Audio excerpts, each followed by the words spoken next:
విశాఖ జిల్లా నర్సీపట్నంలో modern police station ను ఆంధ్రప్రదేశ్ రాష్ట్ర హోంమంత్రి మేకతోటి సుచరిత ప్రారంభించారు. నర్సీపట్నం స్థానిక పోలీస్ గ్రౌండ్ లో నూతనంగా నిర్మించిన మోడ్రన్ పోలీస్ స్టేషన్ ప్రారంభోత్సవం కార్యక్రమం ఏర్పాటు చేశారు. ఈ ప్రారంభోత్సవంకు ముఖ్య అతిథిగా ఆంధ్రప్రదేశ్ రాష్ట్ర హోంశాఖ మంత్రులు శ్రీమతి మేకతోటి సుచరిత పాల్గొని నూతన మోడ్రన్ పోలీస్ స్టేషన్ ను రిబ్బన్ కటింగ్ చేసి ప్రారంభించారు. ఈ సందర్భంగా హోంమంత్రి సుచరిత మాట్లాడుతూ ముఖ్యమంత్రి జగన్ సారథ్యంలో రాష్ట్ర డీజీపీ నాయకత్వంలో ఆంధ్రప్రదేశ్ లో పోలీస్ శాఖ ఎంతో అత్యున్నత స్థాయిని దేశంలో ప్రశంసనీయమైన స్థానాన్ని పొందడం అందరూ గర్వించదగ్గ విషయమన్నారు. ముఖ్యమంత్రి జగన్మోహన్ రెడ్డి ప్రజలకు సేవ చేయడంలో కులం, మతం, ప్రాంతం, రాజకీయ పార్టీలకు అతీతంగా పాలన అందిస్తున్నారని ఆమె తెలిపారు. పోలీస్ శాఖ కూడా ఎటువంటి తారతమ్యం లేకుండా ఎక్కడైనా అన్యాయం జరిగినా తప్పు చేసిన వారు అధికార పార్టీ వాళ్ళైనా చట్టం ప్రకారం చర్యలు తీసుకోవడంలో ముందున్నారని తెలిపారు. ఎమ్మెల్యే గణేష్ నర్సీపట్నంలో దిశ పోలీస్ స్టేషన్ ఏర్పాటు చేయాలంటూ ఇచ్చిన వినతిపత్రంపై ముఖ్యమంత్రి జగన్మోహన్ రెడ్డి దృష్టికి తీసుకెళ్లి సాధ్యమైనంత త్వరలో ఏర్పాటు చేసి దిశగా ప్రయత్నాలు చేయనున్నట్లు తెలిపారు.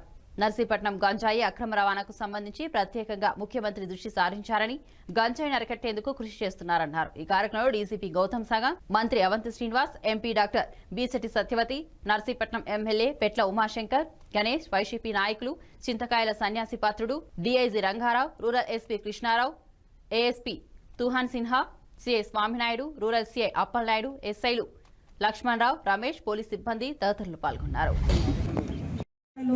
103 అవార్డులు సాధించినటువంటి ఘనత మన ఏపీ పోలీసుకే దక్కుతుంది. డీజీపీ గారు మరి వారి యొక్క పోలీసులందరికీ కూడా అభినందనలు తెలియజేస్తా ఉన్నాం. ఎందుకంటే మనం చేసినటువంటి పనితీరు ప్రతిపక్షాలు విమర్శలు చేయొచ్చు, కానీ ఈరోజు దేశంలో ఒక ప్రశంసలు పొందుతుంది అంటే ఈరోజు పోలీసుల యొక్క పనితీరుకు నిదర్శనంగా ఈ అవార్డులు చెప్పుకోవచ్చు. మరి దిశకు సంబంధించి గోల్డ్ మెడల్ రావడం జరిగింది. మరి బంకవేలి చెప్పినట్లుగా ఈ కరోనాలో పోలీసులు వారి యొక్క కుటుంబాలు ప్రాణాలు సైతం పణంగా పెట్టి వాళ్ళు కల్పించినటువంటి రక్షణ ఏదైతే ఉందో ఆ రోజు దేశంలో మన ఏపీ పోలీసులు చేస్తున్నటువంటి సేవలు అందరూ కూడా గొప్పగా చెప్పుకున్నటువంటి పరిస్థితి. మరి నిజంగానే చాలా ధైర్యమైనటువంటి స్థితిలో వాళ్ళు కనీసం డ్యూటీ చేసి ఇంట్లోకి కూడా వెళ్ళలేనటువంటి, మరి మహిళా పోలీసులు అయితే చిన్నపిల్లలు ఉన్నవాళ్ళు ఉన్నారు, వాళ్ళు వెళ్ళి వాళ్ళ ఇంట్లో పిల్లలు కూడా దయచేసుకోలేనటువంటి చేసుకోలేనటువంటి పరిస్థితుల్లో మరి వారు అయినా కానీ కష్టమైన విధులు నిర్వహించినటువంటి తీరు చాలా గొప్పగా ఉందని కూడా మనం చెప్పుకోవచ్చు. నిజంగా ఈరోజు వాళ్ళు ఎండనక వాననక రాత్రి అనక పగలనక మనకు రక్షణ కల్పించకపోతే మనం ఈరోజు ఇటువంటి స్వేచ్ఛగా ఉండలేనటువంటి పరిస్థితులు ఉన్నాయి. రాబోయేటువంటి రోజుల్లో మరి మన స్థానిక శాసనసభ్యులు కోరినట్లుగా మరి మహిళా సమస్యలు వెళ్ళడానికి దూరంగా ఉందంటున్నారు. ఈ విషయాన్ని గౌరవ ముఖ్యమంత్రి గారి దృష్టిలో కూడా తీసుకువెళ్ళి మరి సాధ్యమైనంత వరకు ఏర్పాటు చేయడానికి ప్రయత్నం చేస్తామని కూడా తెలియజేస్తూ, మరి ఇంత చక్కని కార్యక్రమంలో భాగస్వామ్యం చేసినటువంటి స్థానిక ఎమ్మెల్యే గారికి కూడా ధన్యవాదాలు తెలియజేస్తున్నాయి.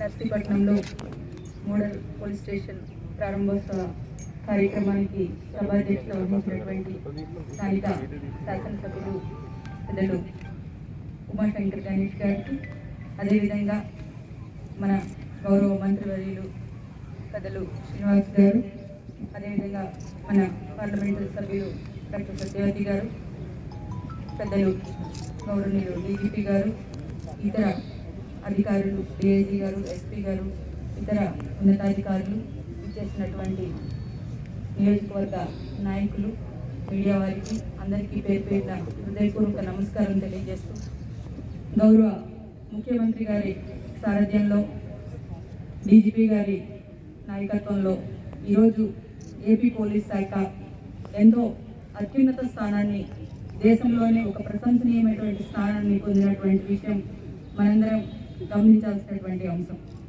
గౌరవ ముఖ్యమంత్రి గారికి ఒకటే ఆలోచన, చట్టం ముందు అందరూ సమానమే. ఎప్పుడు ముఖ్యమంత్రి గారు ఒక మాట చెప్తూ ఉంటారు, కులం చూడం, మతం చూడం, ప్రాంతం చూడం, పార్టీలు అసలే చూడమని. అదే సిద్ధాంతం మా పోలీస్ శాఖకు కూడా వర్తిస్తుంది. ఎందుకంటే ఎవరు ఏ నేరం చేసినా కానీ నిందితుల్ని విడిచిపెట్టవద్దు అన్నది గౌరవ ముఖ్యమంత్రి గారి యొక్క ఆదేశం. ఈరోజు వారి సూచనల మేరకు ఎక్కడైతే అన్యాయం జరిగినా కానీ, ఎక్కడైనా నేరాలు చేసినా కానీ సొంత పార్టీ మనుషులు ఉన్నా కానీ ఉపేక్షించకుండా ఈరోజు పరిపాలిస్తున్నటువంటి విషయం మనందరం కూడా చూస్తూ ఉన్నాం. మరి అంతేకాకుండా ఈ ప్రాంతానికి సంబంధించి మరి ఇప్పుడే తెలియజేయడం జరిగింది, గంజాయి ఈ ప్రాంతం నుండి ఎక్కువగా వెళుతుందని చెప్పేసి. మరి మనం చూస్తుంటే మద్యం కానివ్వండి, మాదక ద్రవ్యాలు, చిన్నపిల్లలు కూడా, యువత మరి ముఖ్యంగా ఈ మాదక ద్రవ్యాలకు అలవాటు వాళ్ళ యొక్క భవిష్యత్తును కోల్పోతున్నటువంటి బాధ్యత ఒక పోలీస్ డిపార్ట్మెంట్ మీదే కాదు, మన సామాజిక బాధ్యతగా కూడా మనం గుర్తించాల్సినటువంటి అవసరం ఉంది. ఎక్కడ ఎవరు ఈ మాదక ద్రవ్యాలు ఉపయోగిస్తున్నట్టు తెలిసినా కానీ మనం సమాచారం ఇచ్చి దాన్ని అరికట్టాల్సినటువంటి బాధ్యత కూడా ఉంది. గౌరవ ముఖ్యమంత్రి గారు కూడా ఈ విషయం మీద ఒక ప్రత్యేక దృష్టి సారించడం జరిగింది. ఎందుకంటే మనం ఏ విధంగా ఇసుక మరియు మద్యం యొక్క అక్రమ రవాణాను అరికడుతున్నామో అదేవిధంగా ఈ మాదక ద్రవ్యాలను కూడా ఒక ప్రత్యేకంగా నియంత్రించడానికి ఒక ప్రత్యేకమైనటువంటి చట్టంలో ఉన్నటువంటి మార్పులు కూడా చేసి ఈ మాదక ద్రవ్యాల యొక్క రవాణా కానివ్వండి, వాడకాన్ని కూడా నియంత్రించే విధమైనటువంటి చర్యలు చేపట్టడానికి గౌరవ ముఖ్యమంత్రి గారు ఆలోచన చేస్తూ ఉన్నటువంటి విషయం, అది త్వరలోనే కార్యరూపంలో కూడా దాల్చబోతా ఉంది. అంతేకాకుండా ముఖ్యమంత్రి గారి సారథ్యంలో ఈ సంవత్సరం మరి మహిళా భద్రత సంవత్సరంగా మన డీజీపీ గారు కూడా ప్రకటించడం జరిగింది.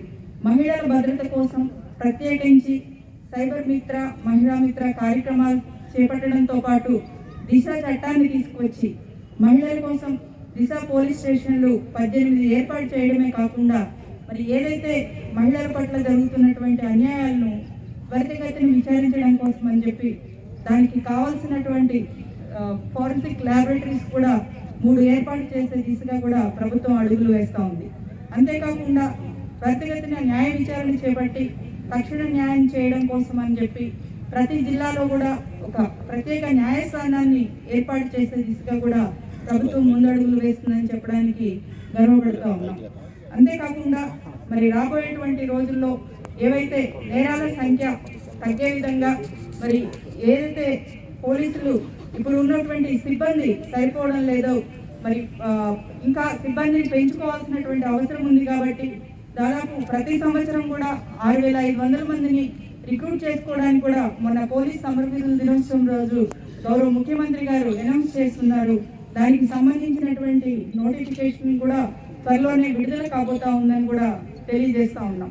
మరి ఎవరైతే నిరుద్యోగులు ఉంటారో వారందరికీ కూడా త్వరితగతిన మంచి నోటిఫికేషన్ వస్తుంది. కాబట్టి మీరందరూ కూడా దానికి సంసిద్ధంగా ఉండాలని, మరి ఎక్కడా లేని విధంగా గౌరవ ముఖ్యమంత్రి గారు వచ్చిన తర్వాత పోలీసు సంక్షేమం దిశగా వీక్లీ ఆఫ్ ప్రకటించి మరి ఈరోజు పోలీసు భద్రత విషయంలో వారికి అన్ని విధాలుగా అండగా ఉన్నటువంటి పరిస్థితుల్లో ఈరోజు మన పోలీసుల యొక్క ప్రతిష్ట ఏదైతే ఉందో ఈరోజు దేశ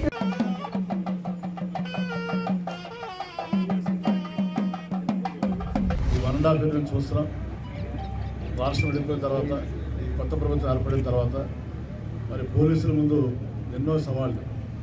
మరి ఆ సవాళ్ళన్నింటిలో ముఖ్యంగా వాళ్ళు రాష్ట్రం విడిపోయిన తర్వాత పోలీసు శాఖ కూడా విడిపోయింది. అలా మరి వాళ్ళకు కూడా ఎన్నో ఇబ్బందులు, కొన్ని చోట్ల ఇలా అకామిడేషన్ లేకపోవడం, ఉన్నా సరిగ్గా ఉండకపోవడం, మెన తక్కువ ఉండడం. మరి ఇలాంటి ఇబ్బందుల్లో కూడా వాళ్ళు మంచి మానసిక స్థైర్యంతో, ఒక మంచి ఆత్మగౌరవంతో కానిస్టేబుల్ దగ్గర నుంచి డీజీ వరకు కూడా అందరూ శిశువుతో పనిచేసి మరి రాష్ట్రంలో శాంతి భద్రత కాపాడే విషయం కానీ, అలాగే ప్రజలకు సేవలు అందించే విషయం, ముఖ్యంగా మనందరం మనం కరోనా సమయంలో చూసాం. నర్సీపట్నం కూడా చాలా కేసులు పడుతుంది. వాటిని లాక్డౌన్ సమయంలో మనం ఎండలో ఏప్రిల్ మేలో చూసాం. జనరల్గా ఒక మంత్రిగా నాకు అందరూ సెల్యూట్ చేస్తారు. కానీ ఆ సేవలు చూసిన తర్వాత మనందరం కూడా ప్రతి ఒక్కరు కూడా వాళ్ళకి సెల్యూట్ చేయాలి పోలీసులు. ఎందుకంటే ఆ రోజున వాళ్ళు చాలామంది మనందరం కూడా ఎలా నుంచి భయపడి రావడానికి పరిస్థితి. అలాంటిది వాళ్ళు ప్రాణాల సైతం త్యజించి వాళ్ళ కుటుంబాలను కూడా లెక్క పెట్టకుండా నేను చూశాను. నా కళతో చాలామంది సబ్ ఇన్స్పెక్టర్స్, ఆ స్థాయి వాళ్ళు సబ్ ఇన్స్పెక్టర్స్ దాదాపు ఇంటికి వెళ్తే వాళ్ళ కుటుంబ సభ్యులు మనం ఎక్కడ కలవని అనుకుంటాము. వాళ్ళు బయటే ఉండి మరి కొంతమంది అయితే బయట నుంచి వాళ్ళ కుటుంబ సభ్యులను చూసి వాళ్ళు అలాంటి సేవలు అందించారు. నిజంగా హెడ్స్ ఆఫ్ సార్, విమర్శలు చెప్పాను కాదు, ఇట్స్ ఫ్యాక్ట్. రియల్లీ మరి ప్రజలందరూ చాలా సంతోషపడ్డారు. మొన్న ఒక సర్వేలో కూడా మన భారతదేశంలో కండక్ట్ చేస్తే ఆ సమయంలో కానీ లాక్డౌన్ పెట్టుకోవడం ఉంటే 1 మంది పైగా చనిపోవడం అని సర్వే చెప్పారు. సో అదే కాదు, ఏ విపత్తు వచ్చినా, ప్రకృతి విపత్తు వచ్చినా, ఎలాంటి ప్రమాదాలు జరిగినా, ఏది జరిగినా కూడా సమాజంలో ముందుగా మనం పోలీసు వాళ్ళకి. అలాగే గతంలో కూడా మన పోలీసులు అన్నా, పోలీస్ స్టేషన్ అన్నా ప్రజలకి ఒక రకమైన అభిప్రాయం ఉండేది. ప్రభుత్వం అధికారంలోకి వచ్చిన తర్వాత మన ముఖ్యమంత్రి గారు వైఎస్ జగన్మోహన్ రెడ్డి గారు మరి శాంతి భద్రతల పరిరక్షణకి, ముఖ్యంగా మహిళలకి రక్షణ కోసం ఎన్నో బృహత్కరమైన కార్యక్రమాలను చేపడుతున్నారు. అందులో భాగంగా మరి దిశ పోలీస్ స్టేషన్స్ కానీ, దిశ యాప్ కానీ మరి దేశంలోనే ఒక ప్రత్యేకతను సాధించుకుని మరి మెడల్ కూడా సాధించడం మనందరికీ కూడా మనకి గర్వకారణం. అలాగే మరి పోలీస్ వ్యవస్థ, మన గౌరవనీయులు గౌతమ్ సవాంగ్ గారు మరి మన రాష్ట్రానికి డీజీపీగా ఉండటం, సౌమ్యులు, పరిపాలనా దక్షులు అందరినీ కూడా మరి పోలీసు వ్యవస్థని అతి చక్కగా కోఆర్డినేట్ చేసి అందరినీ కూడా ఒక కుటుంబంగా ఒక తాటి మీద నడిపించినటువంటి మరి గౌతమ్ సవాంగ్ గారి ఆధ్వర్యంలో మనం ఎన్నో మెడల్స్ కూడా సంపాదించుకోవడం జరిగింది. 103 మెడల్స్ వచ్చినాయని మరి మనం పత్రికాముఖంగా తెలుసుకున్నాము. పోలీస్ శాఖ వారికి ప్రజాప్రతినిధులుగా మా తరపున మీకు అభినందనలు తెలియజేసుకుంటూ మరి అలాగే ఒక 18 దిశ పోలీస్ స్టేషన్లు రాష్ట్రం అంతా కూడా స్థాపించి మహిళల రక్షణ కోసం ప్రత్యేకంగా కృషి చేస్తున్న గౌరవ ముఖ్యమంత్రి గారు కూడా ఒక మహిళా పార్లమెంటు సభ్యురాలిగా, ఒక మహిళ ఇవాళ హోమ్ మినిస్టర్గా ఉన్నారు అంటే మహిళలకు మన ప్రభుత్వం ఇస్తున్న గౌరవం, అవకాశం కూడా మరి మనందరికీ ఇప్పటికే తెలుసు. రాబోయే రోజులలో మరి పోలీస్ వ్యవస్థ, ప్రజాప్రతినిధులు అందరూ కూడా మరి ప్రజల కోసం, ప్రజల రక్షణ కోసం, ముఖ్యంగా మహిళల రక్షణ కోసం, శాంతి భద్రతల పరిరక్షణ కోసం కూడా మన అందరం కలిసికట్టుగా మరి ప్రయాణం చేసి మన రాష్ట్రాన్ని మరి దేశంలోనే ఒక అభివృద్ధి పదంలో ముందు వరుసలో నిలబెట్టడానికి మరి మీ అందరి సహాయ సహకారాలు కూడా ఉండాలని ప్రజాప్రతినిధిగా కోరుకుంటూ, నైతిక విలువలు కలిగిన సమాజం, స్వయం క్రమశిక్షణ కలిగిన సమాజమే మరి వీటన్నిటికీ పరిష్కారం చూపగలుగుతుందని చెప్పి తెలియజేసుకుంటూ మరి ఈ కార్యక్రమానికి నన్ను ఆహ్వానించి ఈ కార్యక్రమంలో నన్ను కూడా భాగస్వామ్యాలను చేసినందుకు మా గౌరవ